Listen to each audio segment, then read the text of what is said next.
Warning! Warning! This podcast contains spoilers.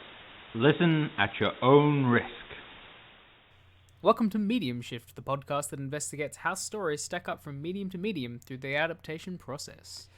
In our 51st episode, Medium Shift hits our Kaiju quota as we look back at Kong Skull Island, our second episode, and look forward while reading the tale of his tape for his future opponents. It is Godzilla.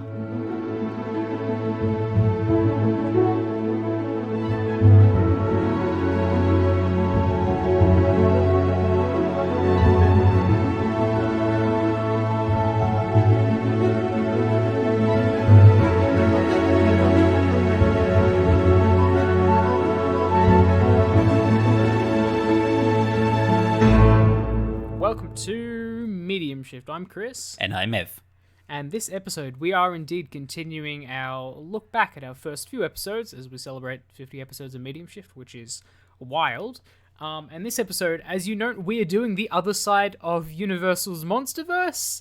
I still put a question mark there because it's not until King Kong versus Godzilla actually happens, it's still kind of up in the air.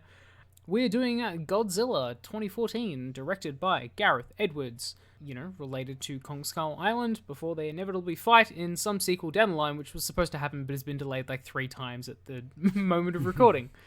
So Ev, what did you think of Godzilla brackets 2014? I am a big fan of the movie. Mm-hmm. I'm not a huge fan of the franchise as a whole. Sure.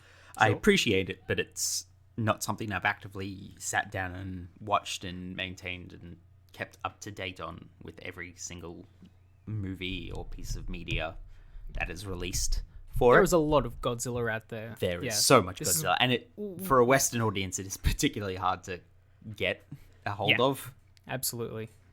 So yes, not a huge fan of the franchise, but this movie I did appreciate. It got a little tiresome at times, and some of the stuff I could see why they were doing it, but it didn't always land. But I'm happy with the overall product. No, fair enough. Yeah, truth be told, I really want to like this movie, but I can't quite get there. So this is rewatching it for this episode of the podcast was my second time seeing the film. I saw it when it first came out to cinemas way back in the day, which feels like a decade ago at this point. And at the time, I remember thinking, the hype around this movie was, really kind of massive at the time. I'd never really experienced anything Godzilla right before. The trailers, the marketing for this movie leading up to it, I thought was quite incredible. And then I saw the movie itself, and I'm like, yeah, it's okay. I think it is very, very well directed, but I think the script is just mostly throwaway. Unfortunately, and especially a lot of the human characters which you spend a lot of time with, which is, kind of a problem.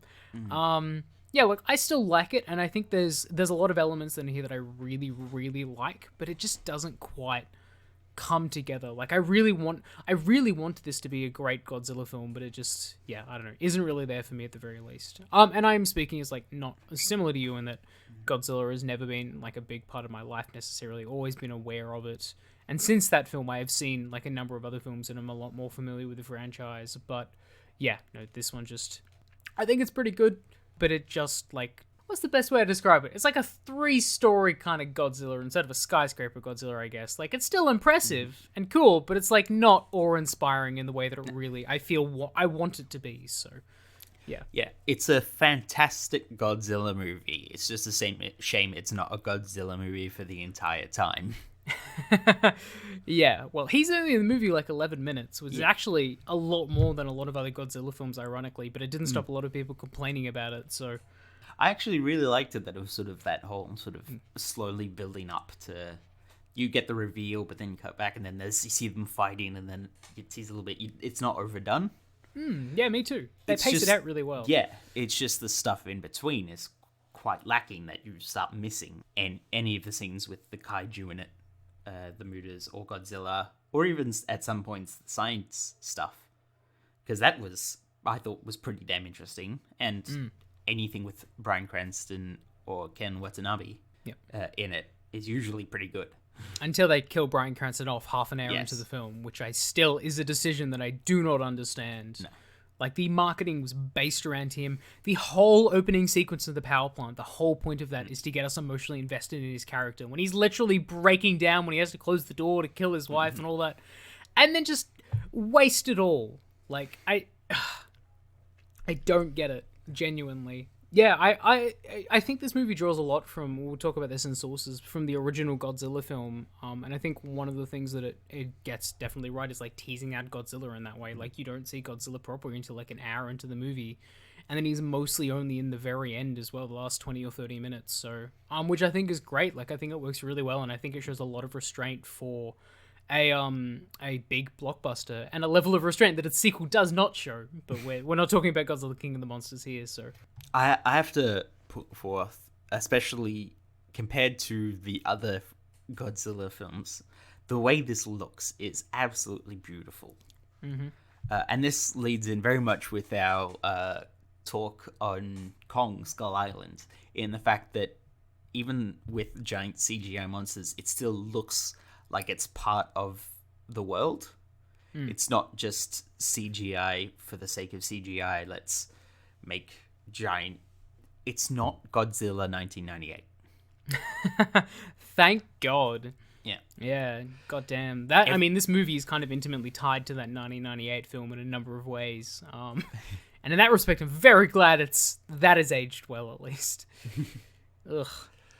But yeah, it feels like it's like they've actually put time and effort into how everything looks and interacts and how everything moves, that it does look so beautiful and so, like, grounded in reality whilst being quite fantastical. It certainly helps that it's linking a lot to a lot of real world events and fears and memories, in the same way that the original Godzilla was very much tied to Hiroshima and Nagasaki and the fallout from that. This is very much tied to Fukushima disaster and 2011, and also the at the same time the earthquake and tsunami that hit Japan. Yep, for sure. There's definitely a cultural consciousness that it's kind of drawing from, I think, which is really smart. And I think it fits very often in a trend in Hollywood that we've kind of derided at times, but I think it works quite well in this case, in that it is a gritty, serious reboot of another property, I guess. Like, I mean, I read Gareth Edwards or someone quoted, like, Batman Begins as an influence on this film. David S. Goyer, the writer of Batman Begins, did a rewrite or, like, a little bit of script doctoring on this film. So I think that DNA is there, and I think in this case, it works really well, because this movie is not goofy at all. If anything, it's legitimately scary sometimes. Like, there are full-on horror sequences at a couple of points. And I think it works really, really well. Like, I think grounding it, especially considering that giant, ridiculous monsters that can breathe nuclear energy on other giant, ridiculous monsters. I don't know, like, something about the atmosphere or, like, the tone of this movie, I think, really hits for the most part. Especially when, like, the really big sequence is going down, like the end in San Francisco and stuff like that. So, yeah, it's great. It's very grey, I will say. Like, color-wise, there's not a lot of variety, but I think it kind of fits. So, yeah. When color is used, it is used very well. I do admit, from the red lanterns and the flares going off right next to giant dripping Godzilla, or just watching the blue of his atomic breath, like, basically charge up through his fins before just unleashing. It is done very well, but in order to achieve that effect, it does dull the rest of the film when there's not that kind of stuff. Yeah, for sure.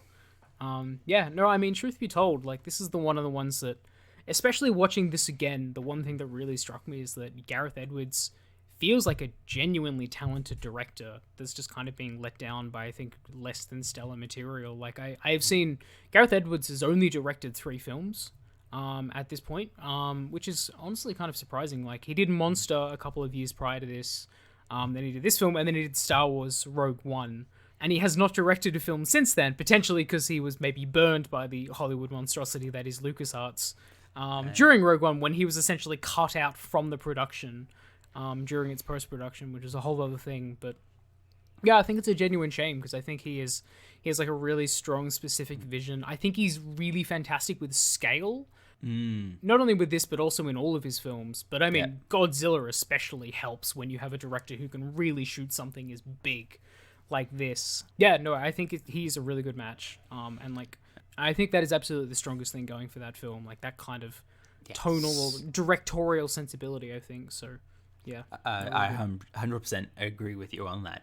And if you are looking to look at how he deals with scale and tone and humanity in the middle of giant turmoil and things beyond itself, Rogue One is also a really good look at that. With the Death Star being its own Godzilla. Yeah, basically. I think Rogue One has plenty of its own problems, but I do not think his direction is one of them. No. Yeah, I actually quite like Rogue One, but wait, So we're not do I. doing we're not doing an episode on that one at the moment. But No. But it's absolutely clear where his directorial talents lie, and it is in both of those films. And I think this movie definitely takes advantage of this. I mean, the fact that his previous film, which led to him getting this directorial gig, was a film called Monsters, about a bunch of humans trying to survive in this area infested by large monsters. Like, I mean, come on. Seriously, the DNA is right there. Yeah. So, and that was his directorial debut. Is wild. So, I think it's really cool. All right, did we want to get into the sources in any specific way? Talk about the franchise a little bit wider? Yep. So actually, in preparation for this episode, I rewatched the original Godzilla film, the 1954 version, which I had not seen prior to that. And it's really, really good. And it is very much a film of its time. So, like, obviously, in 1954, that was 9 years after the end of World War II, at which point, as you noted earlier, the bombing of Nagasaki and Hiroshima, that's the one, I forgot the word for a second, is like very clearly in Japanese cultural consciousness at that point. And Godzilla is essentially, an embodiment of that. Like, it's kind of a monster movie where, like, the monster is the United States, pretty much, which puts a very weird, vaguely twisted cultural imperialist tone on the US adaptations of the film. But that is too much of a can of worms to get into at the moment. But yeah, that film was such a massive success and was like kind of riding on the waves of like a number of other big monster movies at the time. Like I think King Kong was recently re-released around that point as well. Once again, they've always had like kind of a weird interconnected history, those two characters. And it led to the creation of dozens upon dozens upon dozens of Toho sequels to Godzilla. Like, just so many. It's I believe it's got the Guinness World Record for the longest running franchise in history. So, film franchise in history, I should say. Yeah. I think it's like 34, 33 films in total along those lines. Still going today, like, even since this movie was released. Like, Shin Godzilla came out on Netflix and Godzilla King of the Monsters. And yeah, so, like, Godzilla has a series. Yeah, exactly. So, Godzilla has and continues to have, like, a long and very strong standing tradition of serialized storytelling. So in its many shapes and forms. So it is like you mentioned, a 60-year-old franchise at the time of this movie being released, and that was 2014. Yeah, so exactly. Add on that another 50, however many years since when you're listening to this podcast. It is from 2014. But yeah, and it's gone through multiple eras. So there are certain eras that are defined. In fact, this movie basically helped kick off the next and current era of Godzilla films in this reboot. And so there is a lot to go. It is a cultural phenomenon. There are statues in Japan of Godzilla. I'm pretty sure he's a mascot of one of the towns there. Probably. Yep. If not multiple towns. Yeah. Yes. He's a big deal. Big deal. There has been many crossovers.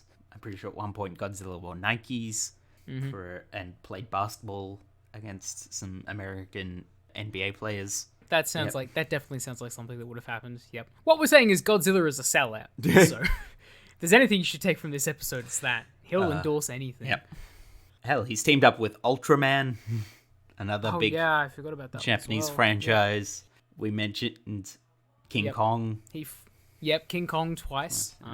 Which we mentioned in our episode on Kong Skull Island. Yes. There's been a lot of content. There was even like a Saturday morning cartoon Yep. around the time of the 1998 Godzilla film, which had a smaller version of Godzilla, like kind of a pet size, called Gazuki, I think it was. Aw. I don't remember his name specifically, but I remember watching like the opening to the animated series a while back when it starts and it's like Godzilla and it's all deep and everything, and then it cuts the little one and it's like and Gazuki. It's just like the most weird, unpleasant tonal shift that I've seen in a kid's like animated film series before. So Yeah, but it's also not the first time there has been a mini Godzilla, because there's Godzilla's dipshit son, Godzilla Jr. Oh God, yeah. Let's not talk about Godzilla Jr. if we're not going to do a comprehensive overview of the franchise because we would be here for weeks. So, yeah, I think in regards to this film at the very least, I think it's definitely worth focusing just on the US adaptations of Godzilla, of which there are like kind of two major ones, though there's obviously a number of co-productions fit in there as well. The first big one at the time was the Roland Emmerich Godzilla of 1998, which I'm just going to flat out say, bad movie. Seriously, don't watch it. Matthew Broderick is the main character and just... What? Anyway, I don't know. And don't just take our words for it. Toho, as soon as the 1998 film came out, rushed production to distance themselves with their own Godzilla films. And then later on, basically had Godzilla in, I believe it was Final Wars, had an alien. I think it was set in Sydney as well, actually.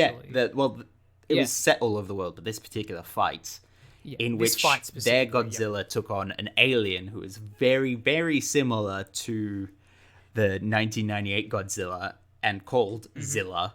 They fought, and Godzilla trounced him in about 5 seconds by tail whipping him into the Sydney Opera House, then blowing old cum with his regular atomic breath. I have seen that clip, which is quite delightful, and I think epitomizes a lot of the impact of the first US adaptation of Godzilla, I might say. So, yeah, no, it's bad. And it wasn't a very big box office hit either, honestly. Like, I mean, neither was this film. This film didn't do incredibly well, but it did decently well. And back at the time, like, this had a really inflated budget. This was, I think, a couple of years after Independence Day, which was also directed by Roland Emmerich, and a huge, monstrous hit. So everyone kind of assumed this was going to make bank, and it didn't, mostly because it was terrible and just, like, the advertising and everything just sunk this film. But yeah, but that kind of, like, turned, I guess, US audiences, at least the perception was it turned US audiences off the concept of Godzilla for a while. And then actually, after Godzilla Final Wars, which the film you mentioned, in 2004, Toho kind of swore that they were going to take, like, a 10-year sabbatical from making Godzilla stuff for a while, which didn't even last a year until they had something else into production, which I thought was very funny. I do not quite remember who... Well, I don't know if the project was greenlit necessarily, but they started working on what was tentatively titled Godzilla 3D to the Max, which is... so dumb. I put it in my notes, Godzilla 3D to the Max, groovy, baby. Yeah, baby. Yeah, yeah. Full title. Because that's honestly what it sounds like. Yeah, but that was never really... It was like kind of thrown around for a while, but never really got off the ground, essentially. And then over time, that would eventually develop. And then eventually, Legendary got the US rights back for Godzilla as well. Because I believe, I don't remember the production company, the original film, but they had the rights to make 3 films. But they'd let those rights expire basically in 2003 after the first one didn't do very well.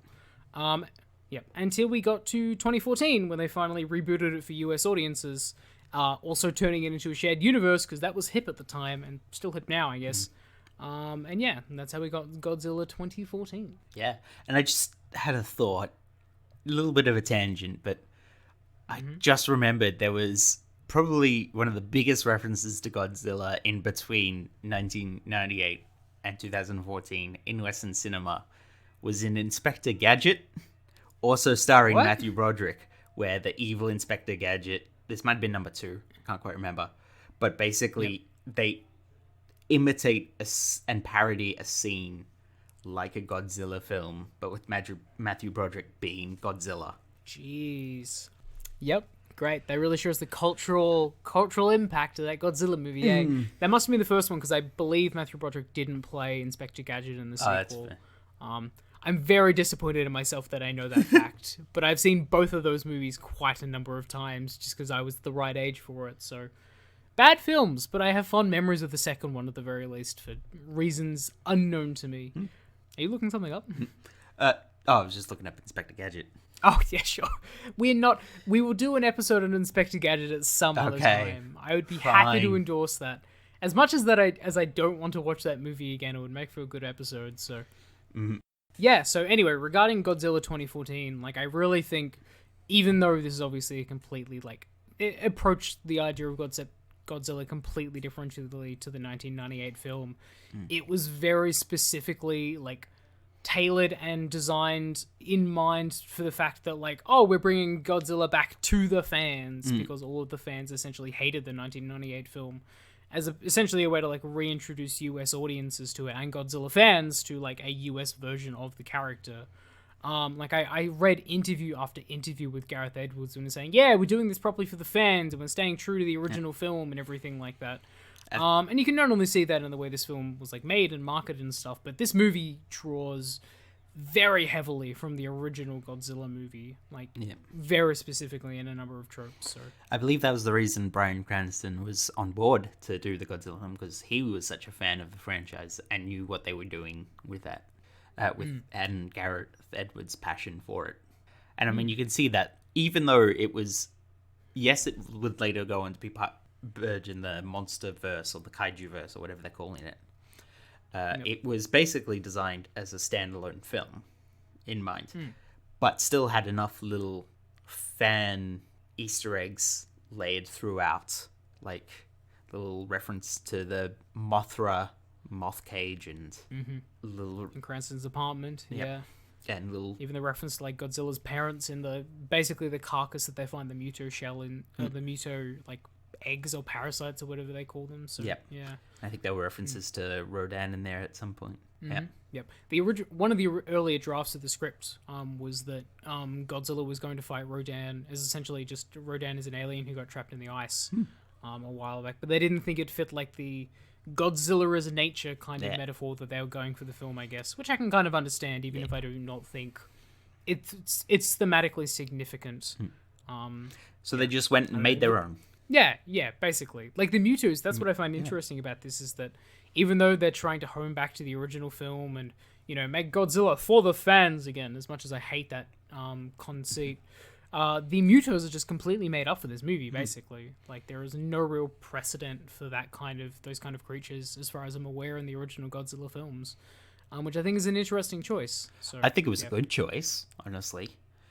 For starters, it doesn't take away from a fan's perspective, doesn't take away from the sheen of the new Godzilla, because it's just Godzilla basically kicking the asses of these two creatures, and it only gets overpowered when both of them are working together. And it allows them also to flesh out and create this new sort of lore for the universe, the idea of the kaijus, without having to retrofit all this stuff or being too expository about it. Because they just explain the biology, and in that, they explain the biology explains the lore of the rest of the universe. Sure. At least into the sequel, where they just throw all of the characters in there. We're not talking about that. Yeah, I know. But it is hard to not think about, especially when the franchise goes at least to researching this film. But yeah, we'll save that for another episode. I agree. I think it works quite well in that respect. And the Godzilla is supposed to be, like, you know, the star of the show. This is what the movie is named after, at the very least, and I think it works. So, yeah, I mean, at the very least, I can kind of get into the similarities I noted between the original film and this film, considering I watched them back to back. The point that we made at the beginning of the episode about how Godzilla is teased throughout and, only has, like, very little screen time, that is very much true and faithful to the original film. I was actually timing... The original Godzilla film is about a little over 90 minutes. I think it's about an hour 36. And just around the 45-minute mark is when you see Godzilla for the first time, in full scale, basically. You see him, like, peeking his head over a cliff a little bit before that, but, like, the first big moment you actually... Yeah, that's kind of what it feels like, honestly. But Yeah. But with the new film, which is a little bit over 2 hours long, the hour mark is when you see Godzilla for the first time. So like in both films, at exactly the halfway mark is the point where they have the beat where you see Godzilla in all his glory for their first time, until he disappears for a little bit and then he comes back for a third act climax. In the new film, the original film actually ends with a little bit of a different way, in that the original film like very heavily like ties in on the nuclear metaphor, as we were kind of talking about before, and that the way they kill Godzilla, well, supposedly until he comes back for every other sequel, was that a Japanese scientist created this essentially kind of device. I don't quite remember the name The of it. But oxygen destroyer. that's the one. Yeah, yeah. They would just like kill anything in water essentially. When placed, and which is obviously, you know, like an analogy for the nuclear bomb, in that he doesn't want to use it against Godzilla because he's afraid the world will find out about it and make more of them, and basically do what the US did, which is why he burns his notes and then kills himself to, you know, when he uses the bomb against Godzilla. But it is like quite a stark difference in that this movie ends with a couple of monsters duking it out in a city, and then the other one ends on this sad metaphor for hopefully trying to stop any more destruction from taking place in the future again. So, well, it's also a point of talking about how the fact that in the original, Godzilla was always basically the antagonist. He was the force of nature. Whereas in this, he's treated more as sort of a keystone species in which he is bringing balance to nature and really doesn't give a shit about humans. Yeah, pretty much. Yeah. I mean, they literally have that headline at the end. It's like, Godzilla, king of the monsters, savior of the city, which is a little bit heavy-handed for me, quite frankly. But yeah, I think it's one of those things that kind of developed as the franchise went along, and that Godzilla is flat out the antagonist of the original film. But as it went along and Godzilla became super popular, he became kind of an anti-hero, I guess, in that he would show up to fight all of these other monsters, and you say, like, kind of keep balance with nature. And that is an element that, you know, this film very specifically draws from, in that the antagonists are the Mutos, and then Godzilla is showing up just to basically pound them into the dirt. And like, I guess the humans are here too. But, you know, as Sato says, Ken Watanabe, I always refer to him as his name is Inception. You know, the arrogance of man is thinking nature is under our control. But honestly, we're literally just ants to him. That's the official quote. Yep. Yes. And let them fight, which is an important one too. So... Yes. Yeah, so I think it's like it's an interesting kind of mix, in that it hones very close to the original in like kind of tone. There's a very specific like political and militaristic slant in both films as well. In pace, it's also quite similar as well. But I feel thematically it draws a lot more from the wider franchise, essentially, especially the conceit of like Godzilla as nature, as opposed to Godzilla as the nuclear bomb. So in any way in this way, Godzilla is like kind of beyond the nuclear bomb, because the Mutos are essentially, you know, a metaphor for nuclear technology. And then one of them is housed at a radiation plant. They grow off radiation, and then there's another one literally hiding inside a nuclear reactor. Whereas Godzilla is literally nature coming in and said, "You dumb humans, you stop using them nuclears," and then beat you down a little bit. So. Yeah, I don't know. I think they kind of changed it up in a way. Yeah. Potentially because it's a US adaptation too. Like, that has cultural connotations in a way that you cannot avoid. Especially the fact that, considering Godzilla is a metaphor for the war atrocities committed by the Americans in World War II, and then was turned into the hero of an American movie like 50 years later, is like weird and gross, just to put it bluntly. Yeah, but very interesting to think about. I think also another bit of a part of it is, as a culture who's now become quite accustomed to Godzilla, even if you're not a fan of the franchise or have seen any of the movies, you know the idea of Godzilla.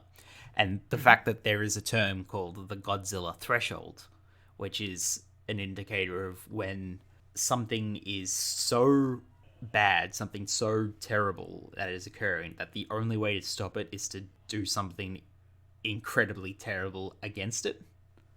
Kind of thing. The ends justifies the means, essentially, but with bombs. Yeah, and it's basically come down to being called like the nuclear option is the Godzilla threshold. If a issue is so severe that the cost of using a nuclear weapon, this horrifying device, is the means to it, then you've crossed the Godzilla threshold. And all of that, it just comes from the fact that basically the idea of Godzilla from those Versus movies where it's like, oh, this King Ghidorah is destroying everything. The only way we can stop it is literally letting Godzilla out and letting the two of them fight and cause a whole bunch more destruction, but hopefully that ends it. Let them fight. Exactly. I just wanted to get one in. Yeah. But yeah, no, you're absolutely right. That's what I mean, like going back to Godzilla as the anti-hero, which is why I find that headline at the end, Saviour of the City, really obnoxious, because, yeah, sure, I guess, he did almost certainly murder thousands of people just by where he stepped and knocked down a bunch of buildings, like, you know, come on. I don't love the idea of, like, praising Godzilla as a hero. I think it's much better to think of him as, like, as you kind of say, like, a necessary kind of evil of nature, I guess, in some ways, so... I don't know. I don't know if that's quite like a thread that the film deftly balances, because if anything, they're too keen on saying, oh yeah, Godzilla's going to take care of all of this for us, without actually reconciling, oh yeah, Godzilla, giant monster in our city, still kind of horrifying. So. Yeah, there's a difference between savior of the earth and savior of humanity. Yeah, exactly. Godzilla don't give a damn about us. They do have, to the film's credit, they do have that sequence where he kind of breaks through the Golden Gate Bridge at the very beginning of the third act, which is like a textbook thing for an evil kaiju to do, so at least in that regard. But even then, that was kind of caused by the Americans. Just opening fire. Exactly. It's like, oh shit, he's getting up. And we are too close this entire time, and we didn't think it once about just sort of backing away. Yeah, did the US troops just not recognize all the hero worship that their superiors were doing? Like, I mean, you know, send that down the command line. I mean, Jesus. We don't shoot at Godzilla. Godzilla's doing the work for us. Not to mention the whole dumb nuclear bomb plot as well, but, you know. But hey, Ford looked into his eyes, saw his heart, and they had each other's backs. Yeah, sure. Yeah, good stuff. Good stuff. Now I kind of want for the rest of the franchise just to be Godzilla not caring about anyone except Ford. Because he's like, yeah, he's my bro. He saved me and I saved him. We cool. Everyone else, eh. We good. Yep. I would find it so much funnier as well as just immediately after that sequence and something. Oh, whoops! I stepped on him. Oh well. Anyway, moving on. I don't know, something like the gross indifference of nature in that moment. I think would be really funny. Like, you don't look into a hurricane and say, "Hey, you do you, bud." No, the hurricane's gonna kill you. I don't know. I still ultimately like.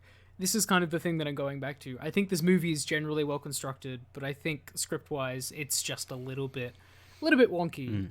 Both thematically and also with the characters, which, like, I guess we can kind of talk about, but they're not based on any other characters or anything like that. Like, Ken Watanabe's character plays a very similar role to Takashi Shimura from the original film, who was a legend in Japanese cinema. He's in a lot of Akira Kurosawa movies and fantastic in the original film.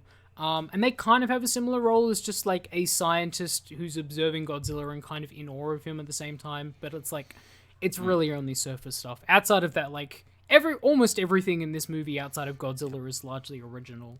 Outside of like, you know, the structure and everything like that, like in the universe of it. Yeah. So, and yeah, like we said, a lot of the human drama stuff, while it's great as sort of being able to see Godzilla from a more human perspective and being caught up on that, it kind of gets boring. I mean, I literally have in my notes, which I'm going through right now, that every time I referenced Aaron Taylor Johnson, I wrote Aaron Taylor-Boredom instead, which I think is accurate, because like he's just a generic white dude, I guess, honestly, just in the military, who shows very little emotion, who's trying to save his wife who's in danger. I mean, just like, Jesus, come on. Also, other weird thing, him and Elizabeth Olsen play husband and wife in this film. Year later, in Avengers Age of Ultron, another, like, you know, cinematic universe movie, they play twins. And I just, like, gross, dude. Come on. But the worst is, they were so much more entertaining in Age of Ultron. They were, yeah. Their accents were definitely more entertaining. I don't know what they were doing half the time. Yeah, no, but in this, they're just like, oh, God, just so generic. I mean, Jesus. I mean, I think Bryan Cranston actually gets a decent amount of stuff to do, and he makes a meal out of it. Like, I think, even though I hate the fridging of his wife, who is also an amazing actress in her own right, but gets nothing to do, in the very first like 10 minutes of the movie, that whole sequence is a gut punch. Until they completely waste it by killing him 20 minutes later. But yeah. So I think he was like, he's clearly having a real good time and he's firing on all cylinders. But outside of that, like I think Ken Watanabe and Sally Hawkins are both great, but they've just got nothing to do. Like, I mean, Sally Hawkins especially, like, Oscar-nominated actress here. I mean, come on, Jesus, she's one of the best actresses in the movie, and she's just like, what, maybe 10, 20 lines in total? I don't know, I find it infuriating. This movie is very much just brilliant short movie sequences strung together with some kind of okay story beats. Like, you could take the entire intro, you could take the entire kaiju fight, you can take everything in Honolulu as its own separate little short films, round them off a bit, and they'd be fantastic. But then when you try and connect them together, you lose out on everything that made them so special. Yeah, and I mean, it's kind of telling, given that this basically came out of the idea of an IMAX short film for Godzilla. Yeah, there you go. IMAX 3D to the max, groovy baby, yeah, baby. Full title. Yeah, no, absolutely. I think it's a shame as well, because I really feel like if you had a strong human story to kind of connect this through line of Godzilla and just make it more thematically interesting, and it's never gonna happen, but like maybe reconcile with the fact that the US is the reason that Godzilla exists in the first place. Like, just kind of have a, oh shit, are we the baddies moment or something like that? Would be like some vague level of self-awareness instead of joking off over the US military would be nice, but it's just, nothing like that would ever actually happen. But hey, I'd take a whole movie's worth of American jingoism if I could. Gross. Never say that again. Never. How dare you? Ugh. I hate it. I hate it so much. You're the one that brought it up anyway. But yeah, I will take a whole movie of that just for that scene of Godzilla ripping open the Muda's jaw and shooting its atomic breath straight down its throat. Oh boy. Yeah, I remember seeing that in cinemas, and maybe because the film was like, people were waiting for Godzilla the entire time, but people were literally cheering at that point. Yeah. I remember people gasping when it was happening and during it, everyone's like, yeah! Which, honestly, yeah, I get. Yep. I would say the same, except for the Halo jump sequence. Oh yeah, I think that sequence is incredible, that is good too.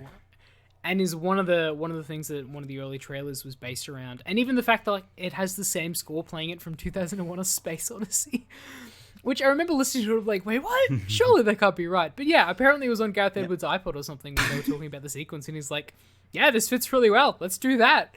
And I think that whole sequence is amazing. I think it's incredibly well shot. I think the scale of Godzilla is amazing. The light of the flares, like just,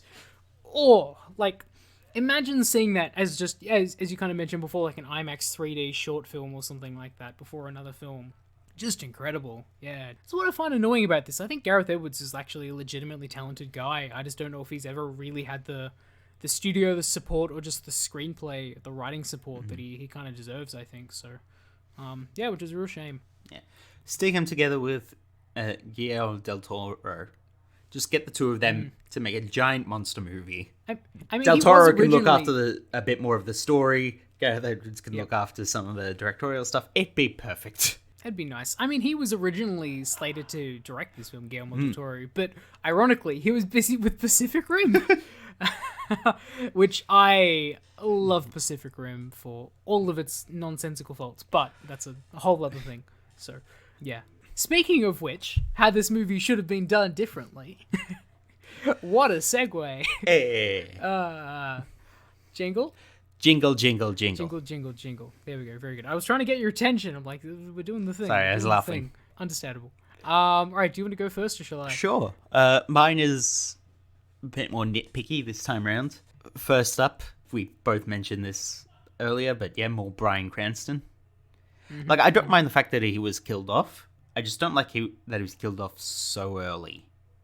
I think they could have, if they could have extended the wife's maybe life, or focused on some of the other people in the disaster and have them get killed off the moment Bryan Cranston gets killed off, so you still have a bit of that emotional weight to it. But then have Bryan Cranston get killed off probably about 2/3 into the movie, where he's had enough time to sort of reconcile with Aaron Taylor Johnson's character, Ford, and pass off some of that audience sympathy and well-meaning onto his character before killing off Bryan Cranston's character. Also give him something cool to do, because like the way he chewed that scenery in that scene in the little interrogation box was fantastic. Oh yeah, he can yell like nothing else. Yeah, it's great. And I want to see more conspiracy theory Bryan Cranston. He works really well as a conspiracy theory nut, doesn't he? I don't know, there's like a weird gravitas that makes you feel like, I think this guy's onto something, but he's just yelling too much for me to be invested, so... yeah. And I think it would have been great if it was just a lot of focus on it, like him and Ken Watanabe being like the only two sane people sort of in this world, but to everyone else they're the insane ones because they're talking about monsters and giant EMPs and all this stuff. Yet another movie that explains what an EMP is, which I did enjoy. So, but at least this one is a bit more factually accurate in the sense that an EMP is what is set off first for a nuclear bomb. Yep. In that kind of sense. In that respect, it makes sense, even if it is still a giant monster setting off the EMP. Yeah. But the fact that it's a monster that feeds off radiation. Sure. And it's not just like a very localized EMP. It's something that just affects everything and just knocks everything out. Makes more sense. Mm-hmm. Or the lights coming back on. They did the exact same thing in Pacific Rim. That was a nice touch, but they did the exact same thing in Pacific Rim. Yeah. Just saying. But anyway, more Bryan Cranston and Ken Watanabe seemingly being crazy to one another before being ultimately proven right, and then having to save the day with the heroic sacrifice of Bryan Cranston or whatever. That's the main issue. That's the main thing. Yeah. Also, maybe a little bit more Godzilla. Like, even not like... Actually, no, not Godzilla, but the Muta, the female Muta. I want more of that, because we've got plenty of the male one in his initial rampaging. We got enough of Godzilla and him fighting off the two. Just... There was a great scene of the female Muta just having run through Vegas with not a care in the world. But I'd still want to see more of it. Just gonna go, mate. Yeah. But I'd love to see it doing more of its thing, basically. Yeah, cool. Yeah. Those are the two main changes that sort of make. Also, you gotta set him up with his strengths and weaknesses for when he inevitably fights Kong. You want like a trading card of Godzilla at the very beginning of the movie or something like that? Here are all his powers and abilities, strengths, weaknesses. No, just at the very end, they just have like a tail of the tape set up by the signs. It's like strengths, weaknesses, and like man-made electricity. Oop. So then we know when he fights Kong, and Kong's gets powered up by man-made electricity. Oh, God damn you.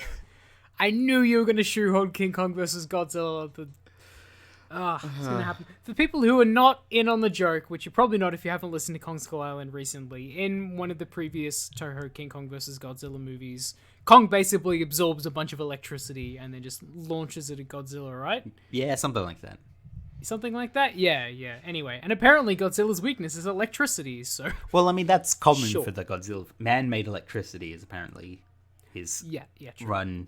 Has to be man-made, because as I learned recently, apparently in some of the movies, he acts as a lightning rod for lightning. So natural electricity and plasma is totally fine, and in fact turns him into a giant electromagnet. Totally normal, as always. Of course. Yeah.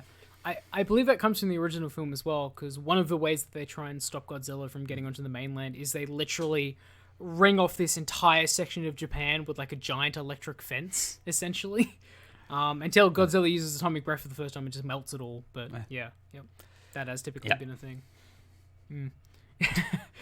You keep referencing that, but like, imagine if King Kong vs. Godzilla come out and like Kong actually used electricity against him or something like that. Like, brilliant! I mean, I would like flat out cheer, like standing ovation in the cinema, like hands down. But it's probably not going to happen. But then Godzilla will counteract with fire. Just fire. Yeah, of course. Yeah. Not atomic breath or anything. He'll light a match or something and then just flick it into Kong's fur or something like that. I'm just imagining Godzilla fiddling with a lighter.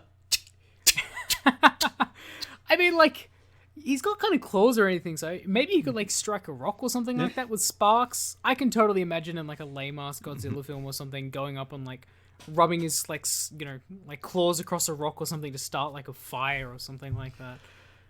Brilliant. That feels like something they would do. So how would you do it differently? Ironically, very similar to you. Oh, yeah. One of those things. Well, I mean, I shouldn't be surprised. I guess we both kind of tagged the humans as the biggest issue, but I think it would be really fantastic to just have Ken Watanabe and Bryan Cranston as the dual leads of the film, as like not only because they are the best characters, or like you can do a lot of really interesting things with that, but I think it would be very interesting to have kind of a US and Japanese dichotomy in the main characters of a Godzilla film in that way, especially a US film. Like, the US is never going to be like super critical of themselves or self-conscious, but in my world, I would love it if like Bryan Cranston was like essentially playing someone related to the military or some way in regarding nuclear energy, and some way during across the film had to reconcile with the fact that they are the ones who created Godzilla, or like even just with a nuclear bombing or something like that, and then have to essentially deal with that. It was like a last minute sacrifice or something along those lines, as you kind of mentioned. But I think the two of those, as you kind of noted, the dynamic would be really fantastic between them. I think having Ken Watanabe being the one with the tragic backstory as the scientist, I think would be a lot more interesting too. Don't kill his wife or anything like that. Just like, I don't know, have his, his village or something like that destroyed by Godzilla when he's a child.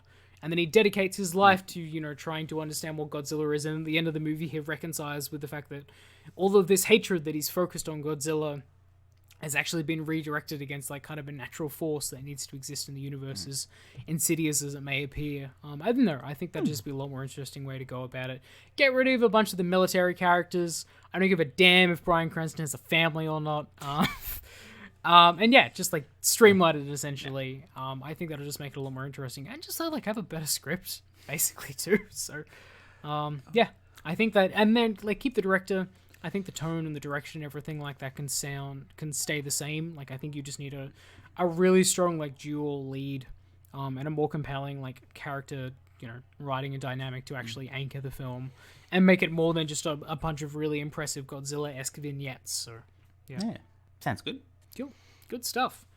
Right. Well, let's move into random talk then. What have you got to stomp all over us right now, Ev? Well, we sort of brought it up earlier, but the fact that when Toho saw the 1998 Godzilla, they quickly rushed to make a Godzilla to distance themselves from that movie. Something similar happens with this movie, but it was with the fact that everyone at Toho and all the character actors and everything absolutely loving it. And so we wanted to jump onto this new sort of rebooted... They were going to reboot their own Godzilla in line with this, and they made Shin Godzilla. I've heard very good things, but I'm afraid to say I haven't seen it yet. Yes. It is very good. It has a lot of the stuff that you're kind of looking into, in the sense that America is a bit more antagonistic, and spoiler alert, actually created Godzilla. Oh, good. In this film. Very good. Yep. And yeah, and it's really good look into like...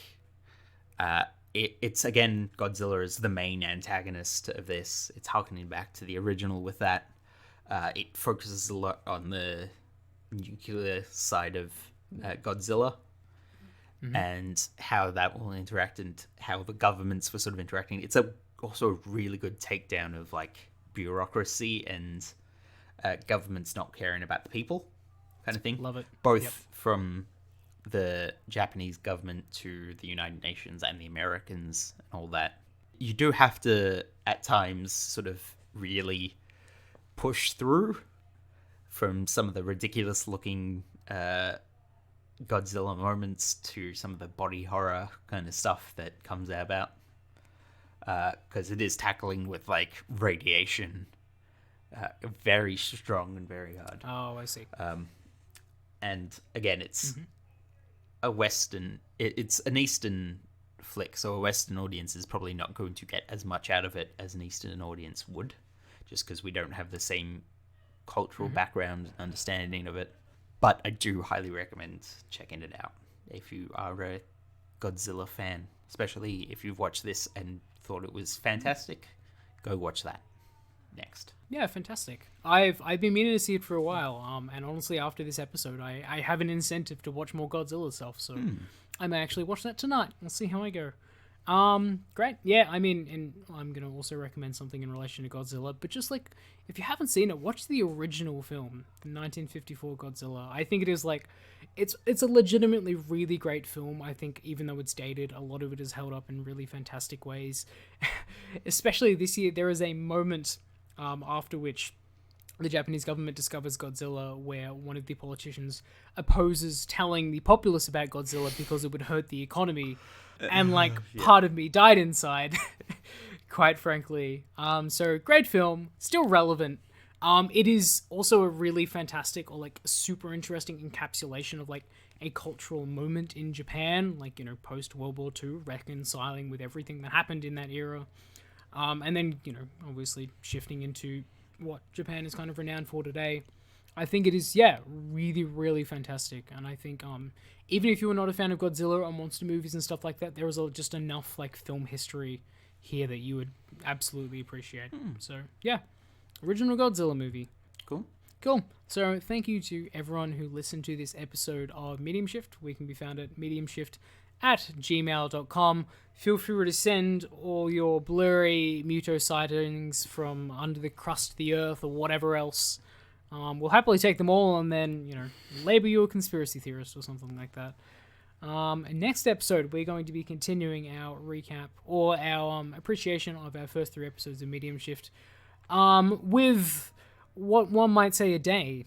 A lovely, lovely day. We're doing Mad Max Fury Road.